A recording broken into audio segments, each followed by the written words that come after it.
మరి వాళ్ళ తెలంగాణ రాష్ట్ర వ్యాప్తంగా ఉన్నటువంటి సందర్భాన్ని మనం గమనిస్తూ ఉన్నాం. తెలంగాణ జాగృతి నిన్న కూడా గ్రూప్ 1 అభ్యర్థుల కోసం చేసినటువంటి పోరాటాన్ని మీరు చూసిండ్రు.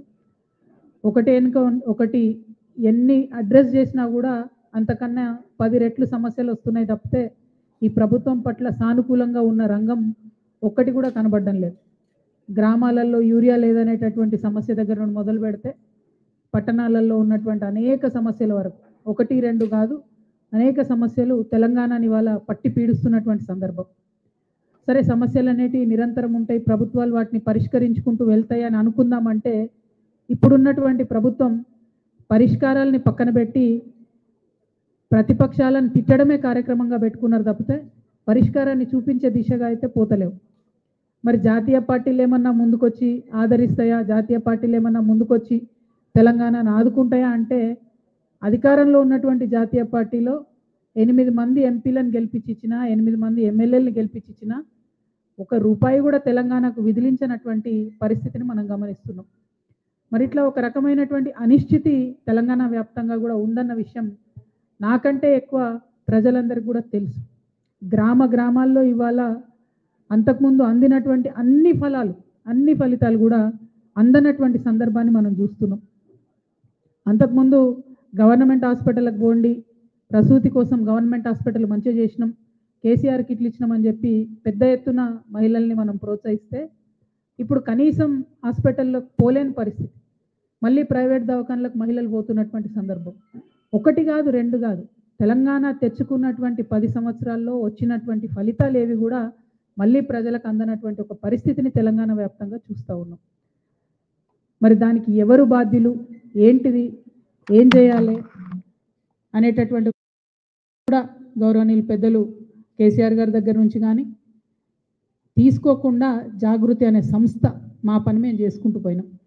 నేను ఎప్పుడైతే బీఆర్ఎస్ పార్టీలో చేరినానో అప్పుడు పెద్దసారి ఫోటోను కూడా మనం మన కార్యక్రమాల్లో పెట్టుకోవడం, ప్రభుత్వంలో చిత్తశుద్ధితో పనిచేయడం, ప్రభుత్వం చేస్తున్నటువంటి పనులు ప్రజల దగ్గరకు పోయేలా చేయడం, ప్రభుత్వ ఫలితాలు ఏమన్నా ప్రజలకు అందకపోతే అనుసంధానంగా నిలబడి ఆ పనులు అయ్యేటట్టు చేయడం, ఆ ఫలితాలు కింద వర్గాల వరకు చేరేటట్టు చేయడం, అట్లా మా పాత్ర మేము పోషించడం. సరే, ఇప్పుడున్నటువంటి సందర్భంలో బీఆర్ఎస్ పార్టీ నుండి మరి నన్ను సస్పెండ్ చేయడం, తదనంతర పరిణామాలన్నీ కూడా మీరు చూస్తున్నారు. ఈ సస్పెన్షన్కి దారితీసినటువంటి అంశాలు ఏంది అని ఆలోచన చేస్తే ఒక తెలంగాణ ఆడబిడ్డగా మొదటి నుంచి కూడా నేను కొంత ఆలోచన ఉన్నటువంటి వ్యక్తి, కొంత సమాజం పట్ల కన్సర్న్ ఉన్నటువంటి వ్యక్తి. కన్సర్న్ ఉండబట్టే తెలంగాణ ఉద్యమంలోకి వచ్చినాం. కన్సర్న్ ఉండబట్టే ఆనాడు రాష్ట్రం వస్తుందో రాదో తెలియకపోయినా పేగులు తెగేలాగా తెలంగాణ కోసం కొట్లాడినాం. అనేక కార్యక్రమాలు తీసుకున్నాం, 1 కాదు 2 కాదు. ఆ కన్సర్న్ ఉంది కాబట్టే ఒక మాట చెప్పిన నేను, భౌగోళిక తెలంగాణ మనం సాధించుకున్నాం, సామాజిక తెలంగాణ సాధించుకోలేదు అని.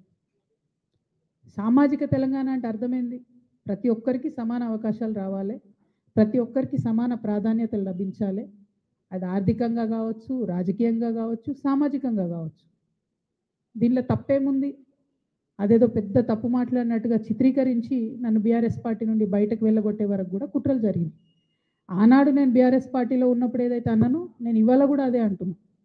భౌగోళిక తెలంగాణ సాధించుకున్నాం, సామాజిక తెలంగాణ సాధించుకోవాల్సి ఉన్నది. ఆ సామాజిక తెలంగాణ సాధన కోసం తెలంగాణ జాగృతి ఖచ్చితంగా కట్టుబడి ముందుకు నడుస్తుంది. సామాజిక తెలంగాణ అంటే ఒక బీసీలది కాదు, ఒక ఎస్సీలది కాదు, ఒక ఎస్టీలది కాదు, అందరిది. ఓసీలలో ఉన్న పేదవాళ్ళది, మా మహిళలది, మా ఆడబిడ్డలది, మా యువకులది, మైనార్టీలది, ఎస్సీలది, ఎస్టీలది, బీసీలది, అందరిది. అందరికీ వారికి రావాల్సిన హక్కులు రావాలి. ఇవాళ వస్తున్నాయా, అందుతున్నాయా అందరికీ అన్ని ఫలితాలు? చూస్తున్నామా ఎక్కడన్నా? కాబట్టి సామాజిక తెలంగాణ అంటే అదేదో నినాదం కాదు, అది ఒక విధానపరమైనటువంటి నిర్ణయం ఇవాళ తెలంగాణ జాగృతి తీసుకున్నది. ఈ విధానపరమైనటువంటి నిర్ణయం మేము ఉన్నన్ని రోజులు తెలంగాణ సమాజం కోసం పనిచేస్తూనే ఉంటాం. అన్ని లేయర్స్లో, అన్ని చోట్ల, అన్ని వర్గాలకు సంబంధించినటువంటి ప్రజలను కూడా అడ్రస్ చేస్తూ సామాజిక తెలంగాణ కోసం కట్టుబడి ఉంటాం, దానికోసం పనిచేస్తాం. అయితే ఇవాళ ఒక మాట మీకు చెప్పాలి, మనం చూసినాం, ప్రజలే గురువులు, ప్రజలకు మించిన గురువులే లేరు. పెద్ద పెద్ద నాయకులు అనేటోళ్ళను ఓడగొట్టి ఇంట్లో కూర్చోబెట్టిన ప్రజలే, సామాన్యులు వీళ్ళు ఏం గెలుస్తారులే అనుకున్న వాళ్ళని తీసుకుపోయి అధికారాలు అందలాలు ఎక్కించింది ప్రజలే. అంటే అల్టిమేట్గా డెమోక్రసీలో, ప్రజాస్వామ్యంలో ప్రజలే గురువులు. కాబట్టి ఇవాళ తెలంగాణ జాగృతి నుండి మేము ప్రజల వద్దకే పోవాలనుకుంటున్నాం.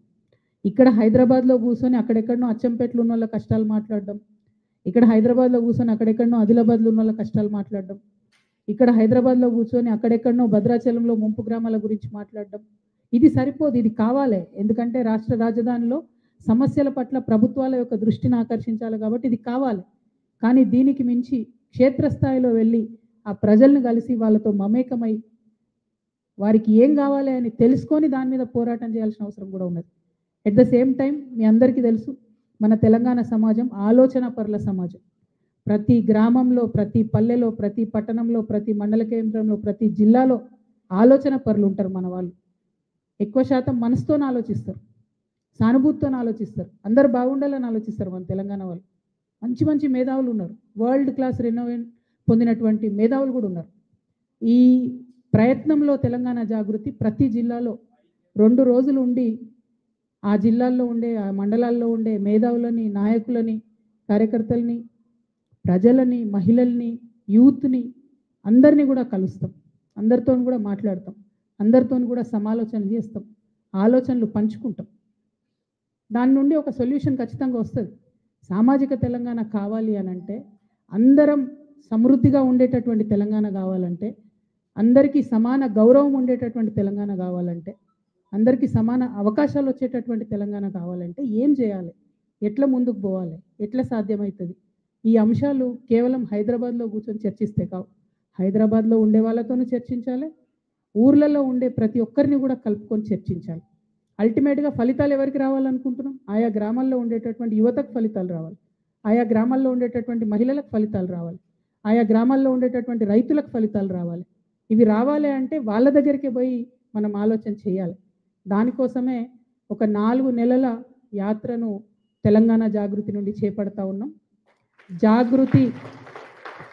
జాగృతి జనం బాట అనేటటువంటి పేరుతోని ఈ యాత్రను చేపడతా ఉన్నాం. ఈ జనం బాట కార్యక్రమంలో ప్రతి జిల్లాల్లో 2 రోజులు ఉంటాం. ఆ 2 రోజులు కూడా అక్కడ ప్రజలతో అందరితో మమేకం అవుతాం, మాట్లాడతాం. ఆ తర్వాత మీకు షెడ్యూల్ మొత్తం ఇవ్వడం జరుగుతుంది. ఇచ్చినటువంటి షెడ్యూల్ ప్రకారం ఆయా జిల్లాల్లో కార్యక్రమాలు ఉంటాయి. ఇవాళ మళ్ళొక మాట తెలంగాణ బిడ్డలందరూ కూడా ఆలోచన చేసుకోవాలి. నిజంగా చనిపోయినటువంటి అమరులు, త్యాగాలు చేసినటువంటి ఉద్యమకారులు ఎందుకోసం చేసింది? తెలంగాణ వస్తే అందరం బాగుంటామని చేసింది, అందరం కూడా బాగుంటామని చేసింది. వారి త్యాగాలకు అర్థం ఉండాలంటే ఖచ్చితంగా సామాజిక తెలంగాణ రావాల్సిందే. ఆ సామాజిక తెలంగాణ సాధనలో భాగంగానే ఈ యాత్ర.